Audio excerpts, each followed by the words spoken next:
안녕하세요. 정혜를 가업승계 정선입니다.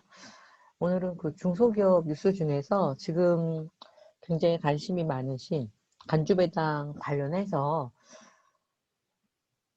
그 김기문 회장이 초과 유보소득 과세, 중소기업 성장 잠재력 훼손한다라는 좀 기사가 있어서 영상을 올리게 됐고요. 중소기업 중앙회 회장님이시죠? 김기문 회장님이 27일 고용진 국회 기재위 조세위원장 초청을 해서 중소기업 중앙회에서 현장 간담회를 개최를 했습니다. 중소기업 옥죄는 초과 유보소득 과세를 폐지해달라라는 그런 의견이고요. 김기문 중소기업 중앙회 회장은 27일 초과 유보소득 과세가 중소기업의 성장 잠재력을 훼손시킬 것이라며 반대 입장을 분명히 했다고 합니다. 이날 중소기업 중앙회는 서울 여의도 중기중앙회에서 국회 기획재정위원회 고용진 조세소위원장을 초청해서 초과 유보소득과 관련 중소기업 현장 간담회를 개최를 했고요. 지금 이 35년 전에 폐지됐던 간주배당 관련된 세법이 왜 올해 개정안에 나왔는지 참 의아스러운데요. 어쨌든 이 법안의 가장 큰 피해자는 우리 중소기업 대표님들인데, 중소기업 대표님들이 이와 관련해서 민원을 제기하거나 어떤 집단 행동을 하실 수 없는 상황이다 보니 참 안타깝고요.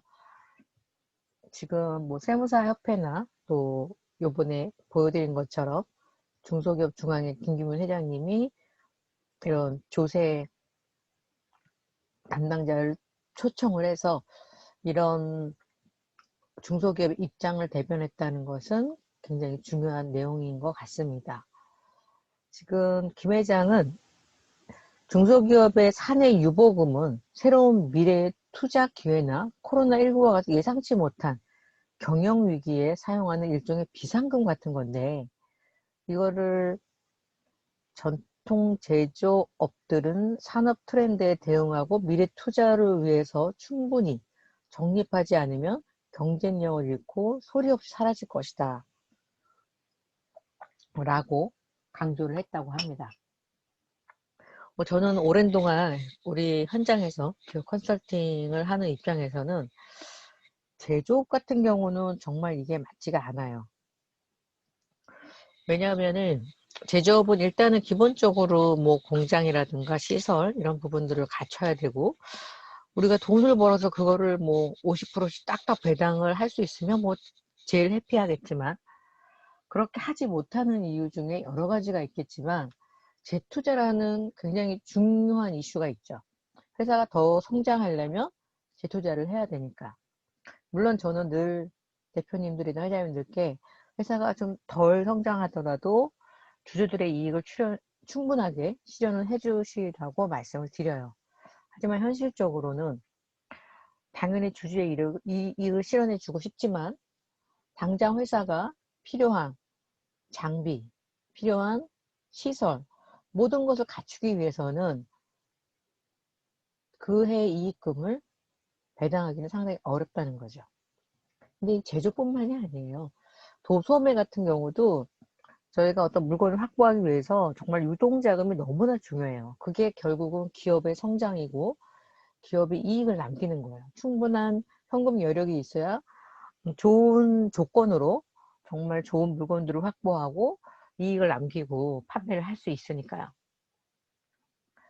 그런데 지금 요번에 나온 간주배당, 일부 대표님들은 저한테 전화하셔가지고 그 강제배당 있잖아요. 그것 때문에 상담 받고 싶습니다. 이렇게 얘기하시는데, 간주배당보다 강제배당이 정말 더 마음에 와닿는 거예요.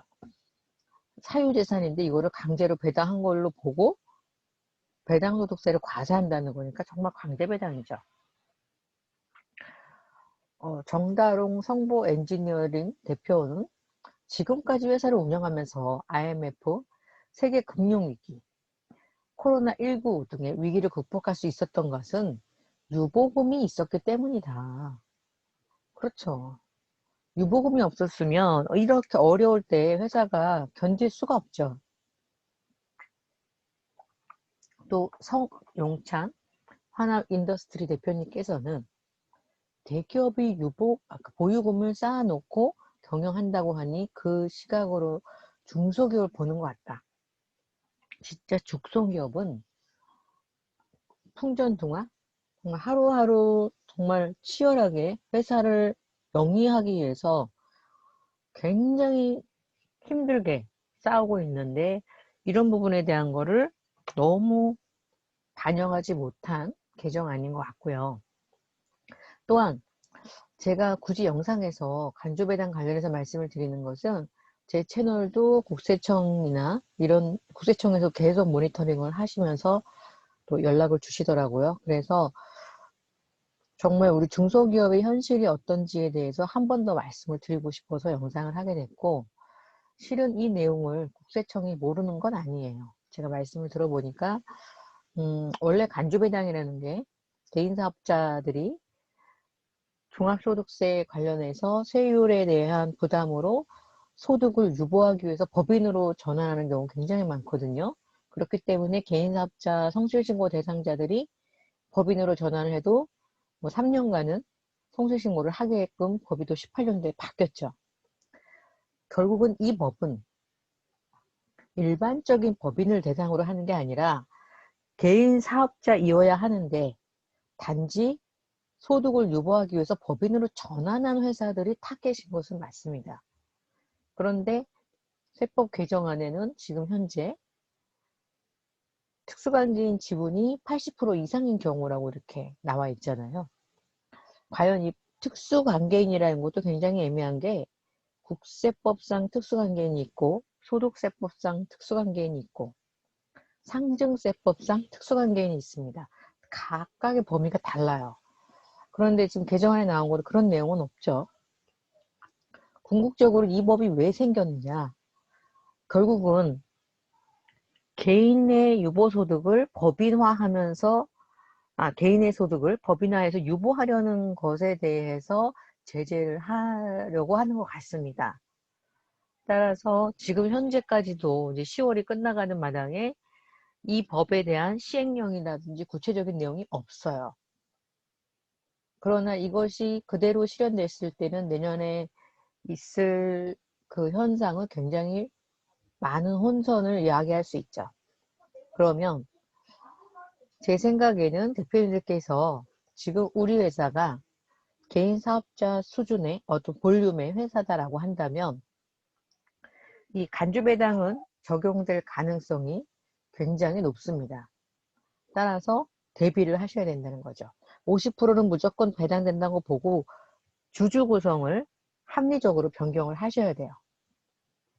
그러나 그러니까 유사법인이 아닌 실제로 법인의 형태를 갖고 있는데 단지 주주 구성이 가족법인이다. 이런 경우는 이 경우까지 제재를 할 것 같지는 않습니다. 그럼에도 불구하고 주주를 80% 미만으로 떨어뜨리기 위해서 차명을 둔다거나 이러한 행위는 절대 하시면 안 됩니다. 왜냐하면 훨씬 더 많은 비용을 치르셔야 되고요. 그리고 사실은 모든 주식이동에 대한 것은 실제 발생한 시점이 있고 신고할 수 있는 기간이 있기 때문에 실제 이 법안이 통과가 되는 것을 보고 움직여도 늦지 않다는 거예요. 단지 그 전에 제도라든지 이런 부분들은 미리미리 해 놓으셔야 합니다.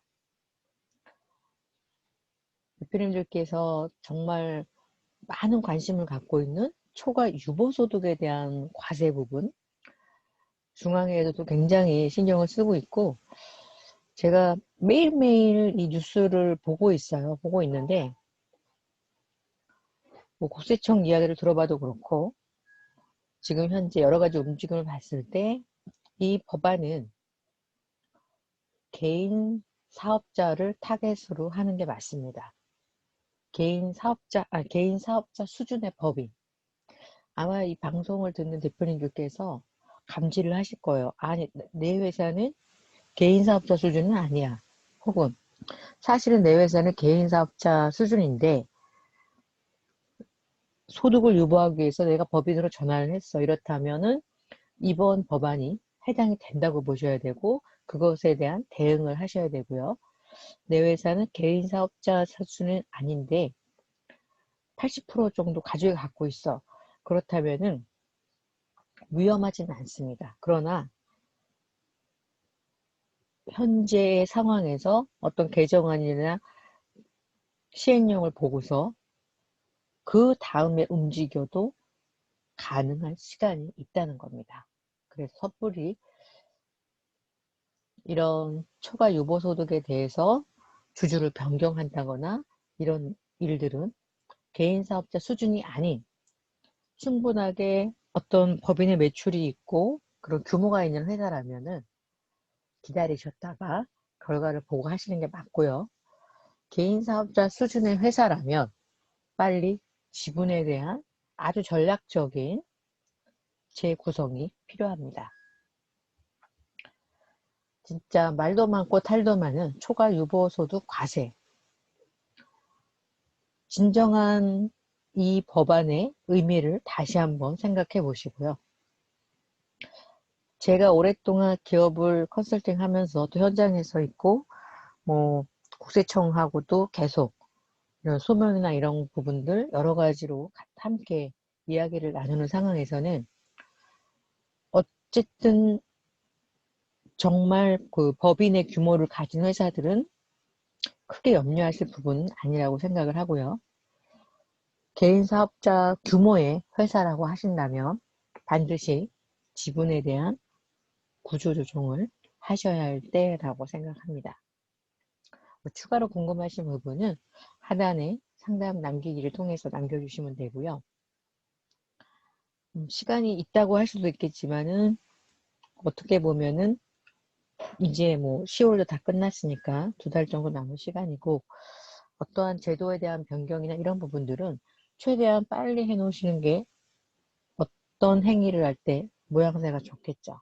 늦게 하고서 바로 어떤 행위를 하는 것보다는 이 부분 잘 염두해 주시고 또한 이번 세법 개정안이 원안대로 통과가 되든 그렇지 않던 간에 중요한 것은 우리가 기업을 하는 이유는 기업을 통한 이윤을 추구하고 나와 나의 가정이 행복하기 위함이 아닐까 싶습니다. 물론 정말 더 큰 뜻을 가지고 인류에 이바지하려는 그런 대표님들도 있으세요. 하지만 인류보다 먼저인 것은 우리 가족이죠. 그렇다면은 궁극적으로 우리가 간주배당이 통과가 되든 안 되든 주주들한테 최소한의 이익에 대한 배분은 반드시 이루어져야 합니다.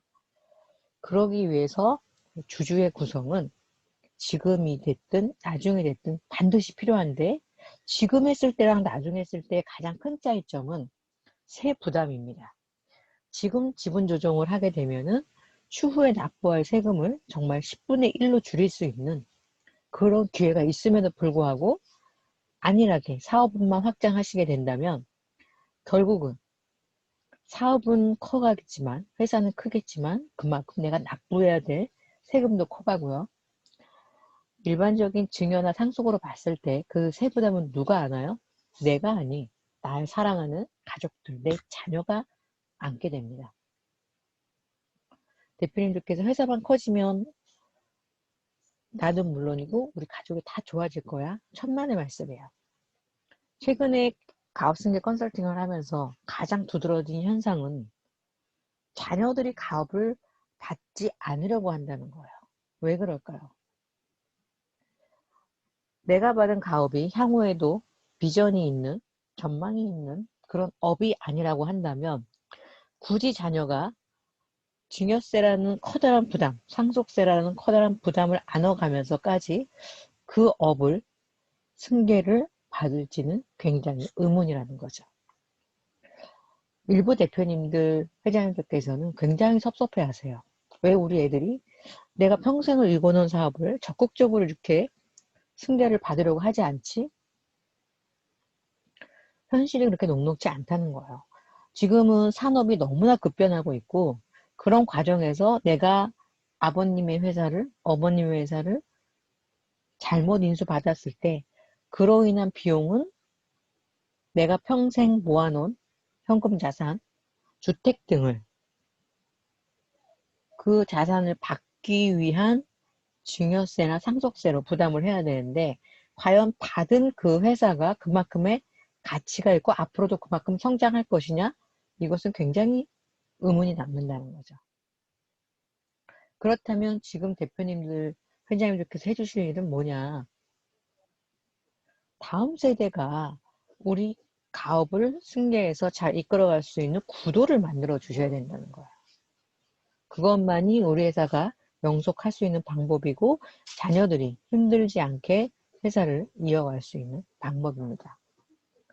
이런 방법에 대해서 추가로 궁금하신 부분은 하단에 상담 남기기를 통해서 신청을 해주시면 되고요. 늘 제가 현장에서 컨설팅 하면서 느끼는 거지만 회장님들이 평생 일궈온 회사라고 해서 자녀들이 정말 덥석 회사를 승계하느냐? 절대 아니라는 거 다시 한번 기억해 주시고, 결국 그 회사 때문에 오히려 가족과 자녀들이 힘들어질 수 있다는 것도 꼭 기억을 해 주셨으면 합니다. 자, 궁금하신 부분 010-5500번 9632번이고요. 가능하면 제가 상담을 계속 하고 있으니까 문자로 상담을 남겨주시기 바랍니다. 감사합니다.